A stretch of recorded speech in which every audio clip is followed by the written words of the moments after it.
So when I heard, Stephen, which it made me emotional, I saw a podcast a couple weeks ago, 3 weeks ago. You talked about your brother Basil and how he pushed you with that no-nonsense mindset, like, you're going to be great, that's it, no excuses, shut up, go and do it. While your mom supported you, but she was like more of a steady way, like, put your head down, do your homework, do all that stuff.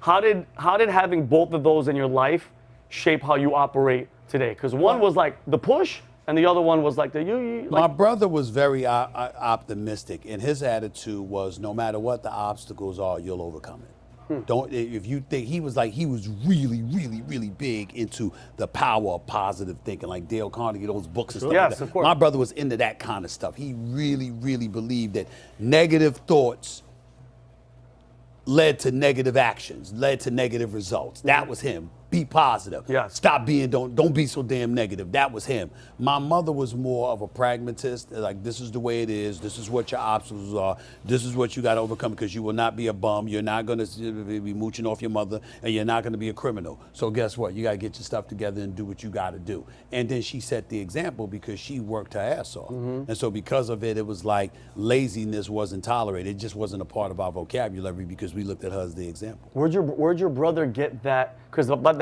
he was 18, 17, 19. Where is he? Because now it's everywhere. Everybody's like, go get it, Tony Robbins. It was in sales, because my brother, after he graduated from high school, he literally graduated from high school like on a Saturday. That Monday, he was in the Army. Oh, damn. He was in the Army. He's out. Oh, He's out. You know? And so when he left, I'm sorry, I should say the Air Force, but when he left immediately. I was in the Air Force too. He left immediately.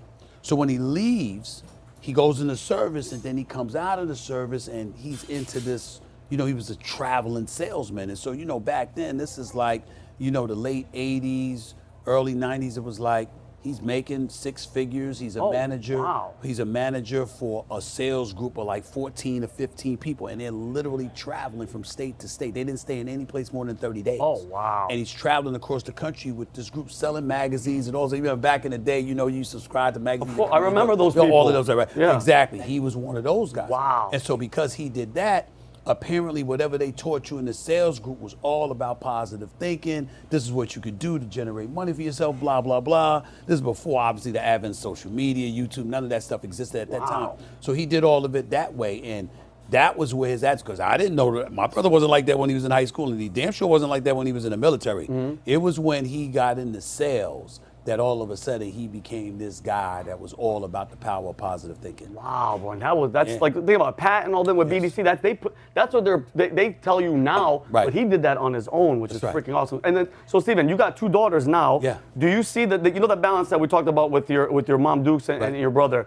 Does that same balance show up in how you raise them? Like, do you use both, or do you lean more towards the, like, you're gonna do this and you're gonna? I do both, but I will say this to you: I do both because they're girls. Okay, got you. If it was a son, I would be much harder. But when you're daddy and it's your little baby girl, and she's upset and she's crying, it softens you up. Now you still try to disguise it and be hard to do it, but it's really, really, really hard. Now you're a father, that's different. But if you're a daddy, because there's a difference. Fathers bring you into this world, daddies take care of you.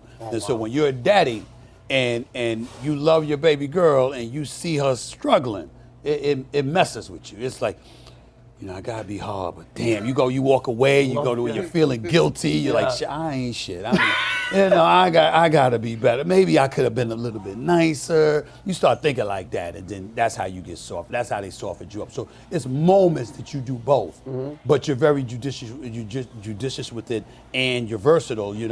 Whatever you think may work. Whereas if it was a son, be no mercy. I'm like, yo, this is the world that's waiting for you. Deal with it. Now, suck it up. That's how you would be. That's just the way it is. Got you. If you like this video and you want to watch the full podcast, click here. But if you have the attention span of a squirrel and only want to watch clips like the one you just saw, click here.